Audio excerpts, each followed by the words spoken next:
Mesdames et messieurs, bonsoir à tous. Merci d'avoir choisi une fois de plus les antennes de la radio-télévision Top Benji pour vous informer.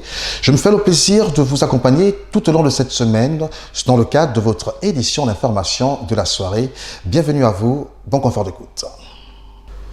Actualité oblige, vous le savez, la communauté chrétienne du monde entier célèbre depuis hier la Pentecôte et à cette occasion, les églises éveillées appelaient les fidèles au renouvellement et au pardon. Reportage. La Pentecôte, fête chrétienne célébrant la venue du Saint-Esprit 50 jours après Pâques sur les apôtres de Jésus-Christ, sur Marie, mère de Jésus, et sur les autres personnes présentes avec eux selon le récit rapporté dans l'Acte des Apôtres, conclut officiellement le temps pascal et donne à l'Église les prémices de sa mission, celle d'annoncer la bonne nouvelle de la résurrection du Christ à toutes les nations. Pour la conclusion du temps pascal, des églises dites du réveil appellent les fidèles chrétiens au renouvellement et au pardon. Jour de Pentecôte, et ce que j'ai prêché ce matin, c'est tous les thèmes d'amour de Dieu. Je vois que cette Pentecôte s'est provoquée par l'amour de Christ vers nous. Il nous a promis l'Esprit Saint après de son départ. Et 7 jours de Pentecôte, c'est la manifestation de la plénitude de l'Esprit de Dieu. Et on a enseigné l'amour de Dieu. Et je lisais aussi rappeler que 7 jours, c'est un jour de relèvement, renewal, pour relever notre engagement en Christ, avec relever tous les dons du Saint-Esprit en nous. Et demander aussi le pardon, les choses qu'on n'a pas bien fait. La Bible demande aussi que le Saint-Esprit peut être attristé. Demander aussi pardon pour chaque fois qu'on a attristé le Saint-Esprit. Il faut noter que la Pentecôte se célèbre le 7e dimanche, soit 49 jours après le dimanche de Pâques. Ce lundi 21 mai 2018 également, les églises catholiques du monde entier ont célébré le lundi de Pentecôte. La paroisse Sainte-Barbe de Port-Gentil n'est pas restée en marge de cette fête célébrée le 50e jour après la Pâque en mémoire de la descente du Saint-Esprit sur les apôtres. Le thème de cette année est, je cite, « Ma nourriture est de faire la volonté de celui qui m'a envoyé et d'accomplir à bien son œuvre ». Les détails dans cet élément de Jean-Jacques Rovaria qui prenait part à ce culte ce matin à Sainte-Barbe. Au Gabon et à Port-Gentil en particulier, les églises catholiques ont vibré en ce jour du lundi 21 mai 2018 au rythme de la célébration de la Pentecôte. C'est dans une salle archi-comble que les fidèles de la paroisse Sainte-Barbe de Port-Gentil, située dans le 3e arrondissement de cette commune, sont venus massivement pour commémorer la naissance de l'église et la descente du Saint-Esprit sur les apôtres. Une fête célébrée le 50e jour après Pâques. La Pentecôte, c'est une fête chrétienne. 50 jours après Pâques, nous célébrons la naissance de l'église et en même temps la descente du Saint-Esprit dans la vie des âmes, dans la vie de l'homme, dans la vie de l'église, dans la vie de tout un chacun. Lorsqu'on écoute les évangiles, surtout les actes des apôtres au chapitre 2, nous voyons que c'est tout un peuple venu de partout qui reçoit l'Esprit de Dieu, qui reçoit l'Esprit Saint et qui leur permet de parler en un langage nouveau. Langage nouveau, c'est retrouver la simplicité, c'est retrouver la docilité, c'est retrouver la paix du cœur. Et c'est en ce sens que l'Église fête ou célèbre la fête de la Pentecôte 50 jours après Pâques, après la résurrection du Christ, où le Christ envoie son peuple, envoie l'Église, envoie les chrétiens, envoie ses apôtres à les proclamer, à aller annoncer la bonne nouvelle. Pâques, après Pâques, il y a 50 jours, c'est même biblique, 50 jours après Pâques. Donc, les 50 jours après Pâques, nous tombons immédiatement sur la fête de la Pentecôte. Et quelques jours avant Pâques, il y a l'ascension. L'ascension, c'est la montée de Jésus vers Dieu son Père. Il procède du Père, il retourne vers le Père. Et c'est l'ascension. Et c'est une fête qui se suit, bien entendu, parce que nous sommes toujours dans la réjouissance du Christ ressuscité. Et c'est ça qui fait que nous, chrétiens, nous sommes à même de dire que le Christ est véritablement vivant dans notre vie, de chaque jour. Le thème de cette année, c'est ma nourriture, c'est faire la volonté de celui qui m'a envoyé et d'accomplir à bien son œuvre que nous a donné notre Père évêque, afin que tout chrétien de diocèse de Port-Gentil sache que nous avons à faire la volonté de Dieu, même de part où nous sommes, dans votre travail, bien entendu, porter la bonne nouvelle par vos agissements et mener bien l'œuvre que le Seigneur vous a confiée en tant que journaliste. C'est une œuvre, c'est une grâce, c'est un don. Alors, menez à bien dans ce que vous faites pour que la gloire de Dieu se révèle et se manifeste. Une commémoration qui a enregistré le baptême et la confirmation de près de 200 nouveaux fidèles catholiques à Port-Gentil, des nouveaux fidèles qui ont pour mission de proclamer la bonne nouvelle de par le monde. Rien à voir avec ce qui précède. Passons à toute autre chose et allons-y chercher l'actualité à Libreville. Le syndicat national de transport de la Société de transport gabonaise a tenu une assemblée générale à Libreville dans le but de mettre en lumière certains points liés au mouvement de grève lancé il y a quelques semaines. Tanguy Ohama pour plus d'explications. Le syndicat national des transports, Sinatras de la Société gabonaise de transport, s'est réuni ce jour en assemblée générale. Une AG que le bureau exécutif du dit syndicat a tenu à expliquer à sa base certains points essentiels liés à la grève. Il était ici question simplement d'une assemblée générale explicative quant à la poursuite justement de notre grève déclenchée le 9 mai 2018 auprès justement de notre direction générale afin de revendiquer un certain nombre de problèmes que nous connaissons tous d'ailleurs, à savoir les arriérés de salaire, suppression de collaboration CNSS, le non-reversement de nos cotisations et en même temps le problème managérial qui s'impose au jour d'aujourd'hui au sein de la Sogatra, plutôt leur donner simplement notre position parce que ce que nous ne comprenons pas, c'est que depuis le 23 avril, nous avons déposé notre préavis de grève auprès de nos directions générales et que jusqu'à aujourd'hui, parce que le préavis de grève, mesdames et messieurs les journalistes, consiste simplement à mettre en place un tour de table avec la direction générale afin de discuter de certains nombres de points de revendication. Mais jusqu'à aujourd'hui, rien ne s'est fait. Au cours de cette assemblée, 3 revendications phares ont été retenues et devraient être aussi résolues avant que la hache de guerre ne soit levée. Ce que la base justement a décidé au sortir de cet AG, c'est que, ils ont sollicité le départ du directeur d'exploitation, la personne d'Éric Etoubé, parce qu'aujourd'hui, il devient l'homme qui pourrit la situation. Et 2, aucune suspension de la grève ne sera faite si nos préalables, qui sont en l'occurrence le paiement de salaire du mois de décembre, l'ouverture d'un chronogramme de travail avec le bureau syndical et la mise en place d'une note de service fixant le jour de l'organisation des élections déléguées du personnel, aucune suspension ne sera faite à ce sujet. Donc sur ces 3 revendications-là, nous attendons la réaction de la direction générale afin que nous puissions continuer dans la défense des intérêts moraux et matériels de nos adhérents et agents. En grève depuis plusieurs mois, la situation des agents de Sogatra interpelle aujourd'hui plus d'un, car malgré les différents changements au niveau du ministère du Transport et à la direction générale, rien ne semble bouger ici. Le problème de gestion serait la grosse épine.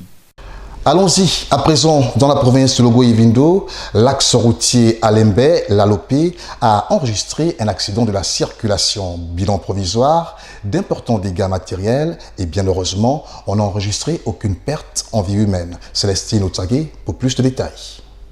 Crevasse, nid de poule, bourbier, véhicule embourbé sont autant de mots que l'on utiliserait pour décrire l'état du réseau routier gabonais qui laisse à désirer. L'axe Alembe-Lalopé en témoigne par ce 10e cas d'accident de la circulation qui s'est produit la semaine écoulée, causant plus de peur que de mal. Je voulais équilibrer le camion. Et si je venais là, ça allait manger, je croyais que ça allait m'envoyer. Après mettre le pied là-bas, la tête est sortie. Quand le derrière rentre là-bas, c'est là où ça m'a pris d'un côté. Ça m'a balancé. Nous on était à 2. Le deuxième est à la localité, il est allé appeler le patron hier. On transporte le livre provenant de Libreville. Ça partait au point. Des images qui susciteraient autant d'interrogations. Est-ce là les routes de l'émergence tant prônées par les pouvoirs publics? Ces routes qui, à chaque scrutin, voient défiler différentes personnalités depuis des décennies. Est-ce là les routes qui ont figuré sur des maquettes? En bref, Plus qu'évident et capital, le réaménagement du réseau routier au Gabon apparaît très attendu en lieu et place des discours, des visites et autres. Ouvrons à présent notre chapitre réservé à l'actualité sur le continent. Au Bénin, l'ancien président de la République, Nicéphore Dieudonné Soglo, a fait une sortie médiatique ce week-end afin de fustiger les tensions politiques qui règnent actuellement au sein du parti traditionnel Renaissance du Bénin. Selon le couple Soglo, cette sortie vise à préserver l'héritage de cette formation politique. Reportage.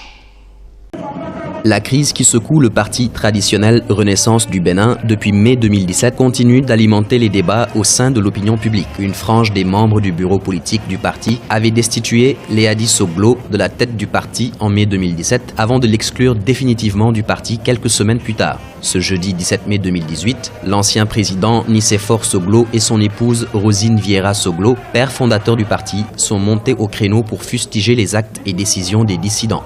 Selon eux, cette sortie vise à préserver l'héritage politique du parti. Les fossoyeurs s'agitent bruyamment, font même de la provocation au mépris de la loi. Parce que nous sommes devant les tribunaux. Et surtout les règles qui fondent une cohabitation pacifique, suivant le principe sacro-saint du vivre ensemble. Le nombre parti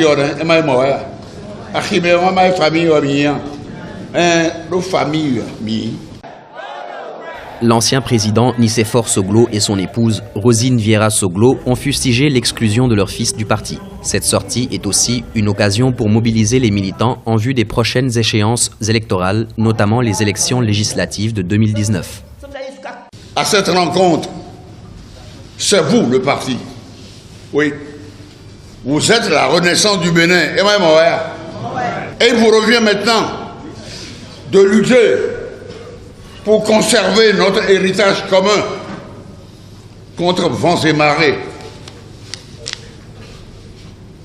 Nous devons ensemble nous ceindre les reins. Nous avons, on n'a pas peur. Nous l'aime, ma soeur. Et rebâtir notre maison commune pour gagner les batailles à venir, seul ou en alliance. Pour rappel, les dissidents dénoncent la gestion unilatérale du parti. Léadi Soglo, exclu du parti, a saisi la justice et l'affaire est pendante devant le tribunal de première instance de Cotonou. Le parti La Renaissance du Bénin a été aux dernières élections législatives en alliance avec le parti Réveil Patriotique, avec lequel il a obtenu au total 7 sièges à l'Assemblée nationale. L'innovation technologique au Cameroun est en pleine croissance. Une progression due au taux de pénétration d'Internet, mais aussi de la finance technologique à l'énergie, la communication, qui sont des domaines d'inspiration dans ce pays en ce moment. Reportage.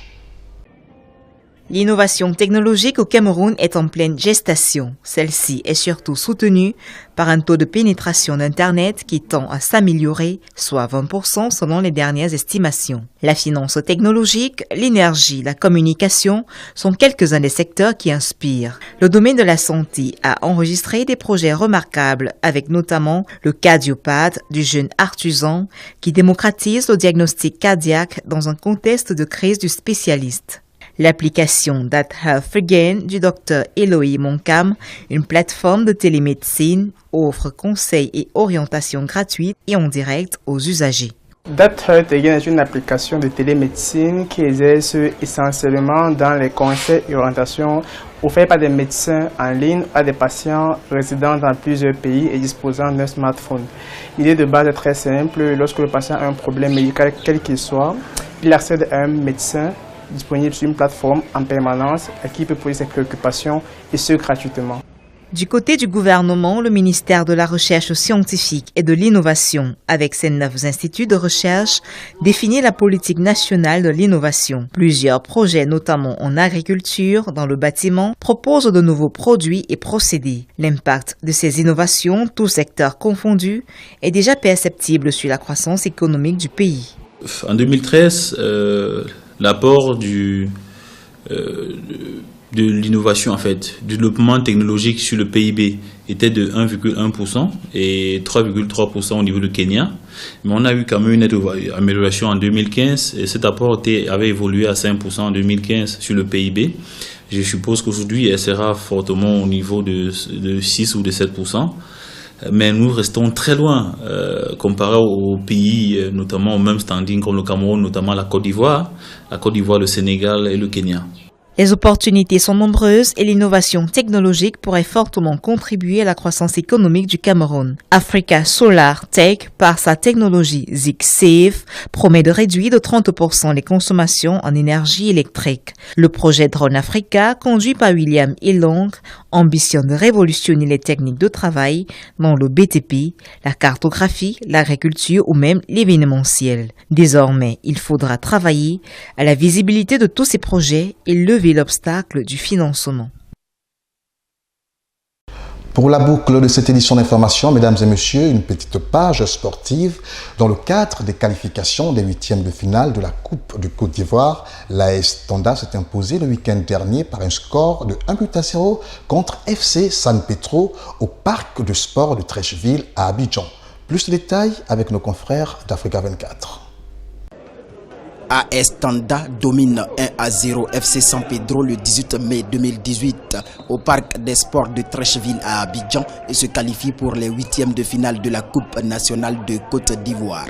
Et pourtant, ce sont les portuaires de FC San Pedro qui proposent un meilleur jeu fait de passes courtes et d'une bonne circulation de balles. Mais AS Tanda, grâce à son réalisme, inscrit l'unique but de la partie à la première mi-temps et se hisse au tour suivant.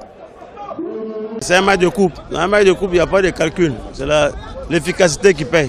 Et ce soir, ça a payé, donc on est très content d'avoir éliminé FC San Pedro quand même.